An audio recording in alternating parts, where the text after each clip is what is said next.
हमारे चैनल को सब्सक्राइब करें और बेल आइकन दबाएं। सास बहू को सता सता के ताने मार मार के पागल ही कर देती है। वो बेचारी हर चीज सहती सहती जब थकती है खुदकुशी कर लेती है। कितनी बच्चियों ने खुदकुशी की, तो वो बच्ची जब रात को रोती होगी, सिसकियां भरती होगी और गिड़गिड़ाती होगी अपने रब के सामने कि अल्लाह का अजाब आपके ऊपर नहीं आएगा। अल्लाह का तो अजाब आपके ऊपर नाजिल होगा ना। बहू को घर से निकाल दिया, वजह पता चली, क्या वजह थी, क्या घर में बेटी हो गई, वो तो अल्लाह का काम है। बहू को घर से निकाल दिया, तलाक हो गई, क्या वजह है, औलाद नहीं हो रही, वो तो अल्लाह का काम है, आपका काम तो नहीं है। कितनी बेटियों के ऊपर जुल्म और सितम ढाए गए। तो ये देखिए मेरा माशरा कहां पे जा रहा है। और मैं उन बहुओं से भी कहता हूं जिन्होंने बेटों को माओ से जुदा किया हुआ है। आज साल साल गुजर गए हैं, 2-2 साल गुजर जाते हैं, बेटा माँ बाप के पास जाता नहीं, मजबूर होता है, बीवी की इजाजत लेनी पड़ती है, बीवी आने नहीं देती।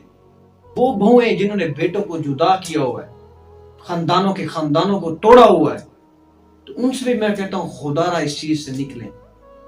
जब एक सास ये समझ लेगी कि मेरी बेटी और इसमें कोई फर्क नहीं है, तो फिर वो घर भी चलेगा, फिर वो घर बसेगा। जैसी ऑनर रिस्पेक्ट आप बेटी के लिए रखते हैं वही बहू के लिए रखें। और आज बेटा तो दूर की बात, सास और ससुर भी बहू पर अपना हक जता रहे होते। आपका उस पर कोई हक नहीं है, आपका अपने बेटे के ऊपर हक है। वो आपकी खिदमत करे, वो आपके देखे, वो आपकी देखभाल करे।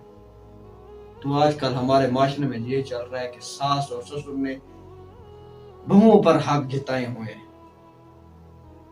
ये ऐसी है, ये वैसी है। बेटा घर आता है, उसके कान भरने शुरू कर दिए, तो कितनी बच्चियां तलाक हो गई और कितने माँ बाप रुस्वा हो गए, पर दर दर की ठोकरें खाने पर मजबूर हो गए माँ बाप।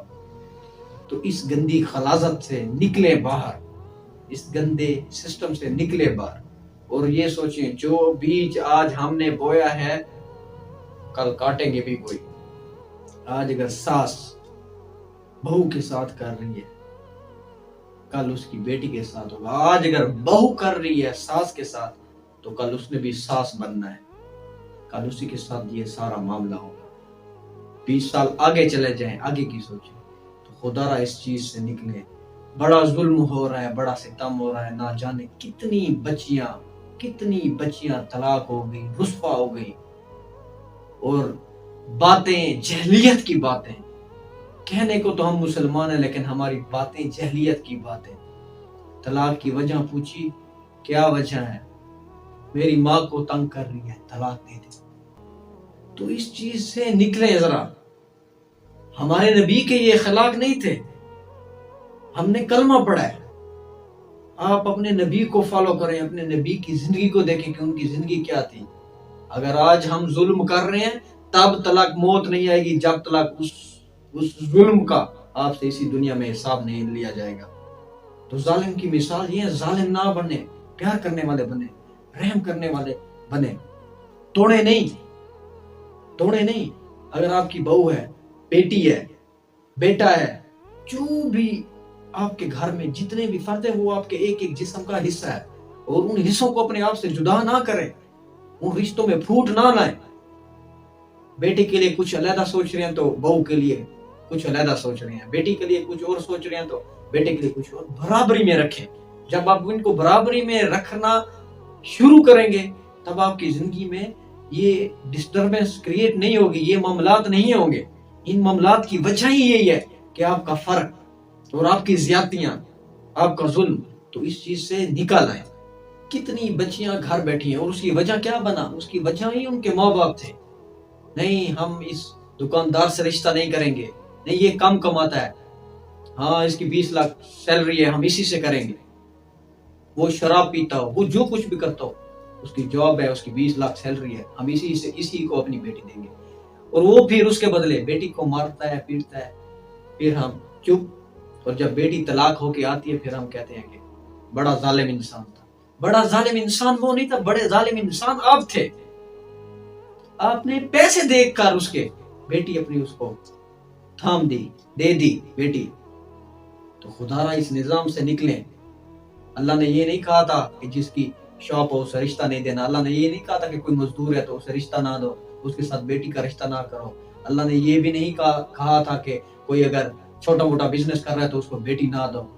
اور اللہ نے یہ بھی نہیں کہا تھا کہ کوئی 20 لاکھ کماتا ہے تو اسے رشتہ دے دو اور کوئی 10 لاکھ کماتا ہے تو اسے رشتہ دے دو. یہ تو ہم نے خود ہی سے ایک چل پڑے ہیں، اپنے فیصلے ہیں، اپنے فلسفے ہیں. یہ تو ہم خود کر رہے ہیں. اپنے بچوں کے لیے ہم گڑھے خود کھود رہے ہیں اور انہیں ان میں پھینک رہے ہیں. تو خوددارا اس نظام سے بچے. میرے نبی کی زندگی دیکھیں، میرے نبی کے اخلاق دیکھیں. وہ بھی سسر ہیں، بیٹی کے گھر جاتے ہیں، حضرت فاطمہ رضی اللہ عنہا کے گھر جاتے ہیں، دیکھتے ہیں کہ وہ پریشان بیٹھی ہے. آپ نے پوچھا کیا ہوا؟ تو کہنے لگی آگے سے کہ علی اور میری لڑائی ہو گئی. جیسے آپ نے یہ سنا آپ باہر نکلے اور کہا علی کہاں ہے؟ کہا وہ باہر گئے ہیں. آپ باہر نکلے اور گئے، دیکھا کہ علی رضی اللہ عنہ مسجد میں سو رہے ہیں، آرام کر رہے ہیں. آپ نے کہا اٹھو ابو تراب، اور گھر لے آئے اور لیٹ گئے. اپنی دائیں طرف حضرت علی رضی اللہ عنہ کو لٹا دیا اور بائیں طرف حضرت فاطمہ رضی اللہ عنہ کو، اور حضرت علی کا ہاتھ پکڑا، اپنی ناف کے اوپر رکھا، اور پھر فاطمہ رضی اللہ عنہ کا ہاتھ پکڑا اور علی کے ہاتھ کے اوپر رکھا، اور پھر اوپر اپنا ہاتھ رکھا، اور پھر کہا بولو ہماری صلح ہو گئی. حضرت فاطمہ رضی اللہ عنہ اور علی نے بولا کہ ہماری صلح ہو گئی. آپ بڑا خوش ہوئے اور خوشی سے باہر نکلے. صحابہ نے پوچھا یا رسول اللہ آج آپ بڑے خوش ہیں؟ آپ نے کہا میں نے فاطمہ اور علی کی صلح کرائی ہے. تو میرے نبی کے اخلاق دیکھیں، میرے نبی کی زندگی دیکھیں. آج کیا ہو رہا ہے معاشرے میں، کیا چل رہا ہے؟